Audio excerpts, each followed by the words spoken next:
जिंदाबाद। सैनिक एकता जिंदाबाद। सबका सैनिक संघर्ष कमेटी जिंदाबाद। सबका सैनिक संघर्ष कमेटी जिंदाबाद। भारत माता की जय। भारत माता की का धन्यवाद करते हैं हम लोग पहले। उसके बाद हम अपने जो सुनने वाले भाई हैं उनको ये बताना चाहते हैं।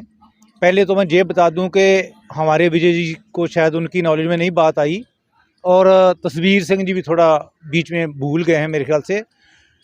जो अगला प्रोग्राम है उसके बारे में 6 तारीख शनिवार को हमारे तरन तारण में 2 मीटिंगें हम लोगों ने बुला ली हैं। आपके माध्यम से हम जो पूर्व सैनिकों को ये बताना चाहते हैं कि अगर आप उसमें पार्टिसिपेट करना चाहते हैं तो यहाँ से जंतर मंतर से हम आपको भी निमंत्रण देते हैं कि आप उसमें पहुँचें और अपनी राय दें कि आप क्या चाहते हैं और हमारी राय जो हमारी बात है वहाँ पर सुने। नेक्स्ट प्रोग्राम होगा उसके बारे में कुछ हम लोगों ने खास निर्णय लेने जा रहे हैं। 6 तारीख को 2 मीटिंगें हैं, एक 11 बजे शुरू होगी उसके बाद दूसरी 2 बजे शुरू होगी। एक तो पहली ये बात है और दूसरी बात जो 340 दिन की बात चल रही है हमारी, 330 दिन की, 20 दिन की, तो ये मतलब भी एक कह लो कि गवर्नमेंट फेलियर है। जो मतलब 320 दिन से भी एक उनकी 100-200 गज की दूरी में बैठे हुए पूर्व सैनिक हैं, उनको नहीं देख रही। इसको हम गवर्नमेंट का फेलियर मानेंगे। उनको देखना चाहिए, नहीं दिखते हैं तो वो एक गवर्नमेंट फेलियर है। सर एक बात और पूछना चाहेंगे। देश के गृह मंत्री प्रधानमंत्री कई बार बोल चुके हैं भरी सभा में कि पूर्व सैनिकों को 60 से लेकर 90,000 रुपए करोड़ तक हमने दे दिया। उसमें से आप लोग कितने पैसे? देखो जी, हम जब कल भी बोला है आज भी बोलते हैं कि एक बड़ा फ्रॉड है। जो हमारे पीएम साहब जाते हैं कहीं वो 65,000 करोड़ बोलते हैं, कहीं जाके 70 करोड़ भी, कहीं 90,000 करोड़ भी बोल देते हैं। लेकिन हम मोदी साहब से यही तो पूछना चाहते हैं, मोदी साहब अब दूसरे घर में तो ईडी भेज के उस फ्रॉड को बोलते हैं कि फ्रॉड हो गया है। हम आपसे ये पूछ रहे हैं कि आपके घर में एक फ्रॉड हो गया है और उसके बारे में एक 3 रिटायर्ड जजों की कमेटी बना के उसका पता कर दो। अगर वो मोदी साहब फिर भी इसको नहीं मान रहे, हमारी मांग बहुत सिंपल है, फ्रॉड है वो बीजेपी गवर्नमेंट के सेकंड ऊपर जो रिवीजन हुआ है उसमें हुआ है ओआरपी में, तो हम उसके लिए मांग कर रहे हैं।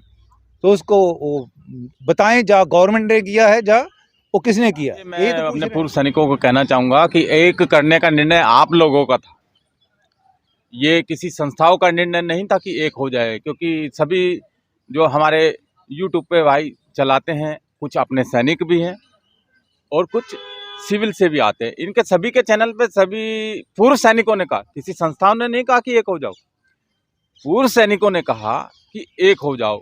उस पर फिर एक कदम बढ़ाया गया। जब उस पर एक कदम बढ़ाया गया तो देखिए, छोटी मोटी बात, जब घर में ज़्यादा बर्तन होंगे तो एक आध तो खड़केगा ही, ये तो सबको मालूम है। और जरा जरा सी बात पे रूठ जाना ये कोई औचित्य नहीं है। आपको जब सबको साथ ही लेकर चलना है तो सबको ही साथ लेकर चलना है, किसी एक को भी नहीं छोड़ना है। किसी एक को भी अगर आप नहीं साथ लेंगे तो ये पूर्व सैनिकों का अपमान होगा कि जिन्होंने कहा कि हम सब एक मंच पे आए। मैं ये कह रहा हूँ विजय भाई, क्या नाम, ये जो है यूट्यूबर ही तो ये फैला रहे हैं अफवाहें, तो उन यूट्यूबरों के बारे में आप क्या कहेंगे? देखिए, मैं ऐसे लोगों से कहना चाहूँगा कि व्यर्थ में, देखिए व्यर्थ में जो पूर्व सैनिकों को ना गुमराह ना किया जाए। भले आपके सब्सक्राइबर बढ़ जाए लेकिन नुकसान पूर्व सैनिकों का ही होता है। नहीं, यही पूर्व सैनिक है, उन यूट्यूबरों को बड़ा बनाने में इन्हीं का योगदान था। उस टाइम तो वाह लूट रहे थे, आज बड़े हो गए तो उन्हीं का गड्ढा खोदने में लग रहे हैं, ऐसा मानते हैं? मैं वही कह रहा हूँ कलाम जी। देखिए, सभी एक जैसे नहीं होते हैं, लेकिन जो बुराई करते हैं लोगों की, पूर्व सैनिकों की, उन्हें लड़ाने का काम करते हैं, ये मेरा उनके लिए है कि आप जो है ना अच्छे से कार्य कीजिए। जब हमने इस देश के लिए कार्य किया, निस्वार्थ किया, हमने ये नहीं देखा हमारा कहाँ खून कहाँ पसीना गिर रहा है, हमने सिर्फ कार्य किया। हमने कार्य किया तब आप यहाँ आराम से बैठे। मैं आपको एक ऑडियो भी सुनाना चाहूँगा। देखिए कि जो मैंने भेजा था तो वो साहब क्या कहते हैं जब उनको ये फैक्ट एसोसिएशन के बारे में बताया तो उनके क्या विचार थे। देखिए। साहब नमस्कार, मैं सोल्जर मदन लाल, आपका वीडियो मैंने सुना तो चलो इसको लगा देंगे बाद में, इसकी बात छोड़िए आप।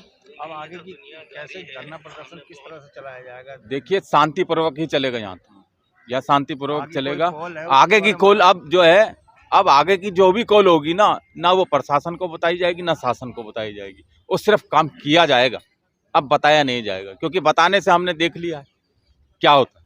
अब बताया नहीं जाएगा, सिर्फ काम किया जाएगा। बताओगे नहीं तो पूर्व सैनिकों को कैसे जानकारी? पूर्व सैनिकों को जानकारी होएगी ना। वो अपने हम टीमें हम बनेंगे। हमने पहले भी तो ऐसे काम किए हैं, क्या हमने फौज में ऐसे ही काम किए हैं। हम जानकारी दे देंगे उनको, बाकी किसी को जानकारी नहीं।